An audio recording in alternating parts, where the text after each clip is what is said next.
औज़ुबिल्लाहिमिनश्शैतानिर्रजीम बिस्मिल्लाहिर्रहमानिर्रहीम अस्सलामु अलैकुम वरहमतुल्लाहि वबरकातुहू। हॉकाई के एक और एपिसोड के साथ आपका मेज़बान मोहम्मद साद असलम हाज़िर खिदमत है।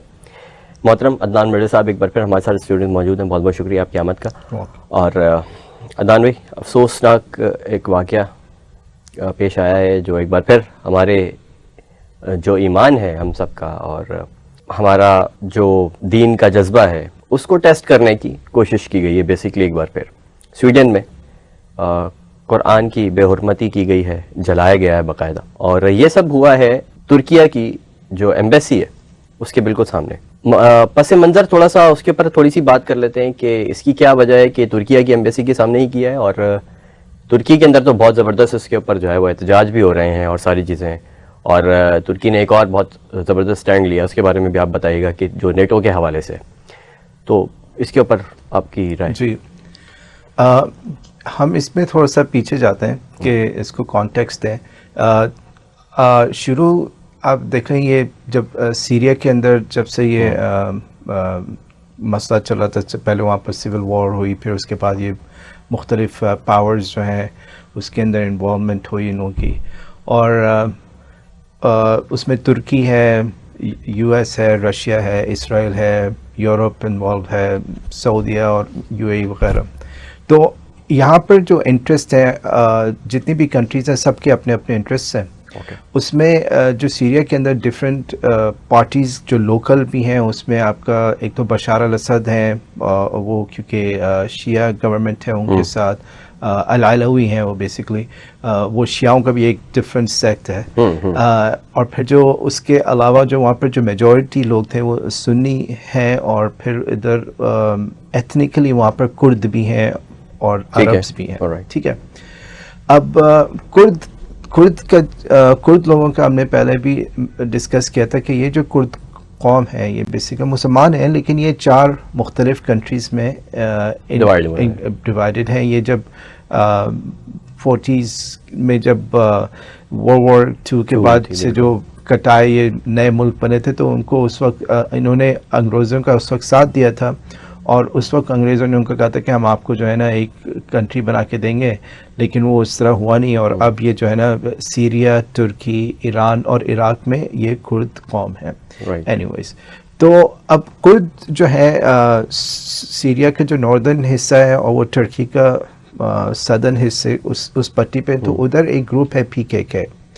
और PKK को जो तुर्किया है वो टेररिस्ट करार समझते हैं कि वो लोग टेररिस्ट ग्रुप है। और उसके अलावा आई थिंक यूनाइटेड स्टेट्स भी ने भी जो है ना उस ग्रुप को एक टेररिस्ट ग्रुप डेजिग्नेट किया हुआ है। ये बेसिकली चाहते हैं कि इनका जो है ना एक लैंड इनको मिल जाए, तो ये उसके लिए जिद्दोजहद करते रहे। तो अब वो उन्होंने अब PKK जो है वो बेसिकली वहाँ पर एक्टिव है। तो तुर्किया के अंदर उन्होंने अटैक्स किए थे। तुर्किया ने उनके कुछ लोगों को भी अरेस्ट किया हुआ है, और इस तरह से वो उनका एक चलता रहता है। तो तुर्किया का एक इंटरेस्ट ये है कि वो जो सदर्न उसकी जो बॉर्डर है वहाँ पर कोई ऐसे अनासर रहे नहीं, तो वो की वजह से जो है ना काफ़ी मिलिट्री ऑपरेशंस करते रहे। ठीक है। अच्छा, तो उस वक्त इस तरह इस ग्रुप के साथ ताल्लुक़ रखने वाले कुछ लोग जो हैं वो स्वीडन के अंदर हैं। ओके, ठीक है। उनको वहाँ पर जो स्वीडन और तुर्किया का जो चल रहा है वो बेसिकली तुर्की ने उनसे एक्स्ट्राडिशन मांगी थी तकरीबन 33 लोगों की, और उसको डिनाई कर दिया गया था। ठीक है, स्वीडन ने।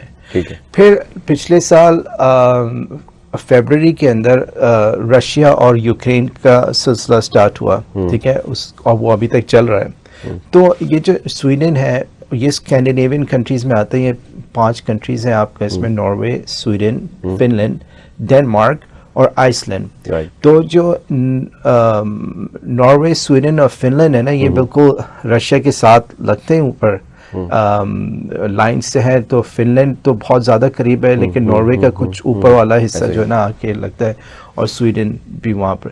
तो जब ये यूक्रेन और रशिया का मामला शुरू हुआ, और फिर इनको लगा कि जो है ना यूरोप और यूनाइटेड स्टेट्स जो है वो रशिया को अब वापस नहीं गए, तो उनको ये लोग काफ़ी अरसे से नॉन अलाइन रहते थे, यानी नेटो के पार्ट नहीं थे ये। ठीक है। तो इनको ऐसा लगा कि अब क्योंकि यूक्रेन जो है वो बेसिकली रशिया क्लेम कर रहा है, तो फिर हमारे लिए भी मसला हो सकता है। तो उन्होंने अपना ये स्टैंड ख़त्म किया, और इन्होंने नेटो के अंदर अप्लाई करने का फैसला किया कि हम जो है ना मई के अंदर सोचे कि हम नेटो में अपने आप को आ जाते हैं, ठीक है। तो नेटो जो है वो ये सबसे बड़ी जो है वो डिफेंस एक ट्रीटी है, नॉर्थ अटलांटिक ट्रीटी ऑर्गेनाइजेशन, और उसके जो तुर्की भी उसका मेंबर है, और तुर्की के फोर्सेस बहुत ज़्यादा इसमें इन्वॉल्व हैं, यानी आई थिंक यूएस के बाद अगर किसी कंट्री की फोर्स है वो तुर्की की है। तो इस अब तुर्की और नेटो के अंदर आने के लिए जो मेंबर्स आना चाहते हैं उनको यूनानिमसली पूरे जितने भी मेंबर्स हैं उनकी तरफ से ओके होनी चाहिए, ठीक है। तो जब ये मामला आया पिछले साल, और इससे पहले मैं एक और बात करूँ, उस वक्त रमज़ान के दौरान एक पॉलिटिशियन है, वो है तो डेनमार्क का, लेकिन उसके पास डुअल सिटीजनशिप है स्वीडन की भी। तो डेनमार्क में भी उसने कोशिश की थी कि वो कुरान को जलाए, ये तो, लेकिन उसको उस वक्त इजाज़त नहीं मिली थी। तो फिर उसने स्वीडन में भी जाके ना इसी तरह से पिछले साल भी कुछ इस तरह से कार्रवाई की थी कि वो कुरान को जलाना चाह रहा था। बहुत हंगामे हुए थे रमज़ान के अंदर, बहुत सारा उसको रोका गया था, किसी तरह से लोगों ने उसने कोशिश की थी। तो ये वाला सिलसिला भी चल रहा था। तो फिर जब ये मई के अंदर इन्होंने स्वीडन और नॉर्वे ने कहा कि हम लोग जो है नेटो के अंदर आना चाहते हैं, उस वक्त तुर्की ने ऑब्जेक्शन लगाया कि भाई हमारे इनके साथ कोई इश्यूज चल रहे हैं, ये लोग टेररिस्ट को पनाह देते, सपोर्ट करते हैं, तो इस बेस पे जो है ना ये आ नहीं सकते नेटो में जब तक कि हमारी ये चीज़ रिजॉल्व नहीं है। उस वक्त से लेके अब तक इन लोगों की बातें चल रही थी, ठीक है। तो वो अब तक चल रही थी और लेकिन रिसेंटली क्या हुआ कि ये जो पीकेके वाले कुछ कुर्द लोग हैं, अनासिर जो हैं, वो उन्होंने स्वीडन के अंदर प्रेसिडेंट तैयब एर्दोगान की एक कठपुतली को उल्टा लटका के जो है ना प्रोटेस्ट किया, उनको इस तरह उल्टा लटका के, और उनको बेसिकली कहा कि जिस तरह से ये मुसोलिनी था इटालियन फाशिस्ट डिक्टेटर, उसकी तरह ये एर्दोगान भी इस तरह से। तो ये इसी महीने की बात है, एक आध हफ्ते की पहले की बात है। तो उस वक्त तुर्की ने स्वीडन के जो एम्बेसडर है उनको बुलाया, या बेसिकली इनकी इस पे चल रही थी। तो उस चीज़ को सपोर्ट भी किया था इन लोगों ने, क्या कहते हैं, कुछ पॉलिटिशियंस भी थे उसमें स्वीडन के। तो ये सिलसिला हुआ, और फिर फौरन ही बात, ये जो वही जो बंदा था जिसने पिछले साल कुरान रमज़ान के दौरान कुरान बर्न करने की कोशिश की थी, उसी ने दोबारा एक और प्रोटेस्ट किया यहाँ पर तुर्की एम्बेसी के सामने स्वीडन के अंदर, और यहाँ पे उन्होंने बाकायदा से कुरान जलाया, उसकी बेहरमती की। उसके बाद से जो है ना मामले और ज़्यादा टेंस हो गए, और तुर्की ने बेसिकली स्वीडन को कहा कि इन लोग ये तो हमारे इनसे कोई हम नहीं समझते, ये जो है ना हम इनको नेटो में आने देंगे, हमारे इनके साथ इख्तिलाफ बढ़ गए, और इन्होंने स्वीडन को बेसिकली कहा आप भूल जाएं कि आप आ सकते हैं नेटो के अंदर। अब नेटो भी है, वो नहीं चाहेंगे कि तुर्की जो है एकदम से एग्जिट कर दें, क्योंकि उनको बहुत सारी मैन पावर मिलती है तुर्की से, ठीक है। और फिर अब फिनलैंड को भी अंदाज़ा ये हो गया कि अब जो है हम स्वीडन के साथ नहीं कर सकते, हमें इस मसले को अलग, हम तुर्की के साथ मुज़ाकरात करेंगे लेकिन स्वीडन के साथ नहीं। तो स्वीडन काफ़ी ज़्यादा इनका इशू लग रहा है कि ये शायद नेटो में ना जा सकें तुर्की की ऑब्जेक्शन की वजह से। तो ये सिलसिला चल रहा है। उसके बाद से क्या कहते हैं, बहुत सारे मुस्लिम ममालिक में ये आवाज़ उठाई गई, और ये वाक़ई पिछले आई थिंक 4 दिन पहले, हाँ 4 दिन पहले का है, 21 तारीख का है बिलीव। तो उस वक्त से लेके अब तक जो है ना इराक़ के अंदर प्रोटेस्ट हुए, कुवैत, कतर, इन कंट्रीज़ ने, सऊदीया ने एक बहुत बड़े लेवल पे कंडेम किया है। इजिप्ट के अंदर कॉल्स आ रहे हैं कि स्वीडन के प्रोडक्ट्स को बॉयकॉट करें। तो इस तरह से है कि इनको फ़र्क पड़ता है, बॉयकॉट से इनको फ़र्क पड़ता है। पहले भी अगर आपको याद हो कुछ सालों पहले डेनमार्क के अंदर भी इस तरह से एक इशू आया था, और मिडल ईस्ट के अंदर उन्होंने एक प्रॉपर बॉयकॉट कैंपेन चलाई थी कि जितने भी डेनमार्क के प्रोडक्ट्स हैं उनको नहीं लिया गया, और उससे वो लोग गवर्नमेंट ने वापस आई अपने स्टैंड को, माफ़ी भी मांगी थी, और दे हैड टू। और अभी भी स्वीडन की भी काफ़ी प्रोडक्ट्स हैं मुस्लिम जो Middle ममालिक East जाती हैं, बिल्कुल मार्केट ऐसे के ही। अंदर आइकिया एक बहुत बड़ा ब्रांड है, स्वीडिश ब्रांड है, और फिर इनकी कुछ गाड़ियां हैं, वॉल्वो है, और इस तरह से और भी उनके प्रोडक्ट्स हैं जो लोग इस्तेमाल करते हैं। तो वो बॉयकॉट कैंपेन जो है वो उनको हिट हार्ड करती है। आप उनसे वरना बातचीत करते रहें, वो आपको फिर ये कहेंगे हम लोग फ्रीडम ऑफ एक्सप्रेशन में मेरे ख्याल से ये believe करते मसला बातचीत का तो होता ही नहीं है। हैं। अब हाँ, इसके पीछे अगर डीप डिगिंग करें हम, तो नजर ये आता है कि ये शख्स जिसने ये काम किया है उसको भी गवर्नमेंट सपोर्ट कर रही थी, और वो जो तुर्की ये बात करता है कि उस ग्रुप को, जो मिलिटेंट ग्रुप है, उसको सपोर्ट अगर करती है जो स्वीडन की गवर्नमेंट है, तो ये सारी चीज़ें जो है वो आपस में कनेक्टेड नज़र आती हैं। और पजल को अगर हम जोड़ें तो पजल यहाँ जाके कंप्लीट होता है कि जो प्राइम मिनिस्टर है स्वीडन का, उसने ये कहा है कि हम ये समझते हैं कि ये वाक़या जो है वो थोड़ा सा एग्जैजरेशन की जानिब तो जा रहा है, लेकिन फ्रीडम ऑफ एक्सप्रेशन तो बहरहाल है और हम उसे किसी भी सूरत में गलत नहीं कहेंगे। ये हालात है जी। अब देखें, फ्रीडम ऑफ एक्सप्रेशन की यही वही असल में आ जाती है डबल स्टैंडर्ड्स की, एक तरफ इसके तो ऊपर हम पहले आप भी बात किसी की। और की जो राइट्स को वायलेट कर रहे हैं, और फिर in the name of freedom of expression, ऐसा नहीं होना चाहिए। फ्रीडम ऑफ स्पीच है, फ्रीडम ऑफ एक्सप्रेशन है, ये रिस्पॉन्सिबिलिटी के साथ आते हैं, ठीक है ना।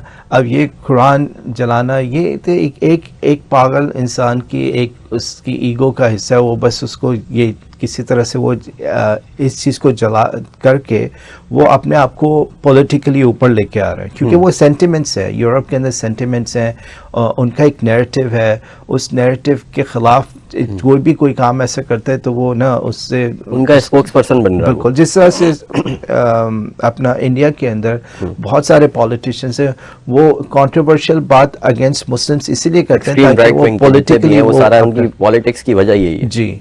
तो वो एक उनका बेसिकली वीक एरिया है मुसलमानों के खिलाफ जो है वो ओपन सीजन है बेसिकली उनके लिए, जब चाहे जो है वो हमारे सेंटिमेंट्स के साथ करते हैं, और उसका फिर ये इस तरह से आगे। और मेरी अपनी ज़ाती राय, ये कोई इख्तलाफ कर सकता है, सबसे बड़ा मसला ये है कि ये करने की हिम्मत इन सब लोगों को, ये वाला वाक़या हो या इससे पहले जितने भी वाक़यात हुए हों, कंट्रीज़ को सपोर्ट करने की इन वाक़यात को, और जो लोग इसमें मुलविस हैं उनकी हिम्मत सिर्फ इस वजह से होती है कि लीडरशिप नहीं है मुस्लिम्स की, सिवाय एक अगर हम वर्ल्ड वाइड बात करें तो रजब तैयब एर्दोगान जो हैं, उनके अलावा कोई और नज़र ही नहीं आता कि जो इन सारे मसलों को इस तरह से एड्रेस करे या फिर बड़ी कोई चीज़ उसके खिलाफ कर दे और रद्द अमल में कोई बहुत बड़ी चीज़ कर दे। तो जब ये मंजर होता है, सियासी मंजरनामा ऐसा होता है, तो फिर हिम्मत जो है वो खुद ब खुद आ जाती है इन लोगों में। बिल्कुल ऐसे ही है। असल में इंटरनेशनली हमारी स्टैंडिंग काफ़ी वीक है एज मुस्लिम्स, इवन दो हमारे नंबर्स अच्छे खासे हैं, लेकिन वही बात है कि वीक लीडरशिप एक बहुत बड़ा असर through out the history, at least जो हमारी मेमोरीज में है कि वो पिछले 40-50 साल में हर एरा में कोई एक बंदा एटलीस्ट होता है मुसलमान लीडर, बाकी सब कोई भी नहीं बोल रहा होता है, लेकिन वो कभी कहीं मलेशिया से होता है, तो कभी तुर्की से होता है, कभी ईरान से होता है, लेकिन वो एक लीडर होता है जो एटलीस्ट कुछ बोल रहा होता है। Faisal was one of them. जी। तो एर्दोगान इज दैट्स वाई जो है ना, काफ़ी जो आपके यूरोपियन लीडर्स हैं वो खिलाफ हैं एर्दोगान के, और वो ऐसी चीज़ को सपोर्ट नहीं करते, और आई मीन एर्दोगान को सपोर्ट नहीं करते, और जो भी कोई एर्दोगान के खिलाफ आता है ऑपोजिशन में, उसको किसी न चाहे वो अच्छा हो बुरा हो, बस वो चाहते हैं कि इसी तरह से एर्दोगान की जो पॉलिटिकल या पब्लिक स्टैंडिंग है वो किसी तरह से कम हो। और अनफॉर्चुनेटली इस्लाम के नाम पर बनने वाले मुल्क पाकिस्तान की तरफ से ऐसा कोई बंदा आया ही नहीं शायद। बहुत थोड़े टाइम के लिए एक आध वाक़ये में हमने सुना कि मिस्टर भुट्टो ने कुछ एक चीज़ें इस तरह की थी, या फिर शायद कुछ एक चीज़ें ज़ियाउल हक़ की हमें सुनने की आई, लेकिन बहुत बड़ी कोई चीज़ बड़े एरा तक जो है वो पाकिस्तान की तरफ से कभी नहीं जा सकी। हाँ, बहुत कम ऐसा हुआ है। आई मीन आप ये कह सकते हैं इवन इन रीसेंट टाइम्स में इमरान खान ने भी अगर किसी पॉलिटिकल इंटरनेशनल स्टेज पे कोई चीज़ बातें की, वो भी आई मीन एटलीस्ट ये हुआ कि आर्टिकुलेट कर सकते हैं ना, लेकिन बाकी उसके अलावा आपको कोई इतना हाई लेवल पे लीडरशिप इस तरह से बोलती हुई नजर आती है। आप पिछले 20-30 इयर्स में देख लें, आई मीन बोलते हैं लेकिन बस वो सिर्फ बोलने की हद तक है, इसके अलावा कुछ कर ही नहीं सकते ना, मतलब उस लेवल पे जाके नहीं कर सकते जिस लेवल के ऊपर जो है वो हमने शाह फैसल को करते हुए देखा जी चीजें, हाँ। माजी की अगर बात करें, रिसेंट टाइम की बात करें तो तैयब उर्दगान की बात करें हम, जी। तो इस तरह की कोई चीज करते हुए पाकिस्तानी कोई लीडर नजर वो नहीं आता। असल में उसकी एक और वजह ये भी है कि हमारी जो स्टैंडिंग है इकोनॉमिकली हम बहुत वीक हैं, और हम हर कंट्री के जो है ना बेसिकली एहसानमंद हैं। आप Exactly. करें तो वो जरा सा आप कुछ यहाँ से बोल दें या आपकी कोशिश होती है कुछ बोलें तो आगे से वो आपकी कहते हैं ये एक्सेलरेटर से पाँव हटा देते हैं। बिल्कुल। तो वो इमदाद के। तो आप देखें तुर्की ने अपने आप को एक इंटरनेशनली अपने आप को इस लेवल पे आके खड़ा किया कि एटलीस्ट वो कुछ बोलते हैं तो उसमें कुछ वो होते हैं क्योंकि दे डोंट केयर, वो Right, किसी का कर्ज उनके ऊपर नहीं है। ठीक है, उनकी इकोनॉमी सफ़र कर रही है, लेकिन एट द सेम टाइम एक उनकी इज्जत है इंटरनेशनली। आई मीन वो जो और बाकी जो आपकी कंट्रीज़ हैं, चाहे वो मिडिल ईस्ट के अंदर हैं, आई मीन वो सब भी लीडर्स आई मीन बहुत कम बोलते हैं, लेकिन एटलीस्ट उनके यहाँ अब जैसे कुवैत है और कतर है, ये कुछ ऐसे स्टेप्स लेते हैं फाइनेंशियली जो इनको हर्ट करते हैं, तो उससे भी बहुत बड़ा फर्क पड़ता है। आई मीन सऊदीया में भी उनके लीडर्स इस लेवल पे आके कुछ बोल ना सकें इंग्लिश के अंदर या आर्टिकुलेट नहीं कर सकें, लेकिन एटलीस्ट उनके पास बाइंग पावर इतनी स्ट्रांग है कि वो कहते कि भाई आज हम जो है ना स्वीडन के जितने भी बिजनेसेस बंद करते हैं वो देखें आप कैसे ये अल्लाह का शुक्र है कि कहीं ना कहीं थोड़ी बहुत कहीं ना कहीं ईमान की रोशनी नजर आती है। जी हाँ बिल्कुल। लेट्स होप कि जो है इसका कोई ना कोई हल निकलता है और आइंदा किसी को इतनी जुर्रत करने किसी की जरूरत इतनी ना हो, इतना बड़ा कोई स्टैंड जो है वो मुत्तफ़िका तौर पर पूरी उम्मत के लीडर्स को बैठकर जो है वो लेना चाहिए। पूरी दुनिया के अंदर जो है वो मुसलमान सरापा एहतजाज है। पाकिस्तान के अंदर भी कुछ पॉलिटिकल पार्टीज़ हैं, कुछ जो है वो मजहबी जमातें भी हैं जिन्होंने जो है वो एहतजाज वगैरह की कॉल भी दी है। उसके अंदर जो है वो जमात इस्लामी का नाम आता है, TLP का नाम आता है, इमरान खान की तरफ से भी एक बयान आया है मजम्मती, और हमारे प्राइम मिनिस्टर जनाब शहबाज शरीफ साहब ने भी मजम्मत की है वाकई की, माशाल्लाह से। अल्लाह ताला उनको मजीद तौफीक लेकिन अता देखिए फरमाए। बात सारी ये सब चीज़ें आई मीन ऑलमोस्ट एक हफ्ता होने वाला है इस बात को, लेकिन बहुत डिले से हमारी तरफ से चीज़ें आई हैं। बहुत ज़्यादा डिले है। I mean, बात अगर मवाजना करें, आपकी बात बिल्कुल सही है और 100% से भी ज़्यादा सही है आपकी बात कि अगर हम मवाजना करें तो तुर्की और बाकी मिडल ईस्ट जी बहुत ज़्यादा एहतजाज कर रहा है 3 दिन से, जबकि हमारे यहाँ भी शुरू हो रहा है। हाँ, अब ये जब बहुत ज़्यादा इंटरनेशनल मीडिया पे हाइप बनी कि आप इस चीज़ को अब छुपा नहीं सकते, वो भी आपके प्रेशर आ रहा है अब। हाँ, तो शायद अब लगता जो है है सही उसके बाद तो ये इस तरह इतना रिएक्टिव नहीं होना चाहिए। हमें बेसिकली थोड़ा बहुत देखना चाहिए कि इर्द गिर्द क्या हो रहा है। आई मीन ये जो डेनिश पॉलिटिशियन है इसकी हिस्ट्री है ये। अदनान भाई, आपको याद होगा कि हम अपने सेशन के आखिर के अंदर यही बात करते हैं कि आपको नज़र रखनी पड़ेगी कि दुनिया के अंदर क्या हो रहा है और आपके हुक्मरान क्या कर रहे हैं। जब तक आप नज़र नहीं रखते तो तब तक जो है वो मामलात ऐसे ही चलते रहेंगे। पाकिस्तान जो है सो कॉल्ड इस्लाम का किला, उसकी तरफ से जो है वो इतने बड़े वाक़े की मजम्मत शुरू हो रही है तकरीबन 1 हफ्ते के बाद। जी हाँ, तो ये वजह ये इसके पीछे जो है वो यही है कि आवाम बेखबर है चीज़ों से, और फिर लीडरशिप तो ज़ाहिर है आवाम में से ही निकल कर आती है। बेशक। ऑलराइट अदनान भाई, बहुत शुक्रिया आज के प्रोग्राम में आने के लिए। Thank you so much for being part of the programme. और ख़वातीन हज़रात, इंशाल्लाह आपसे मुलाकात होती है नेक्स्ट सेशन में। अपना ख्याल रखिएगा। सेशन अगर ये पसंद आया हो तो इसको अपने दोस्तों के साथ, अहबाब के साथ ज़रूर शेयर कीजिएगा, ताकि ये इन्फॉर्मेशन जो है वो दूसरों तक भी आप पहुँचाएँ, और सदका जारिया का बेसिकली ये बाइस बनती है इस तरह की चीज़ें आगे शेयर करना। अपना ख्याल रखिएगा। नेक्स्ट वीडियो में होती है आपसे मुलाकात। अल्लाह हाफ़िज़।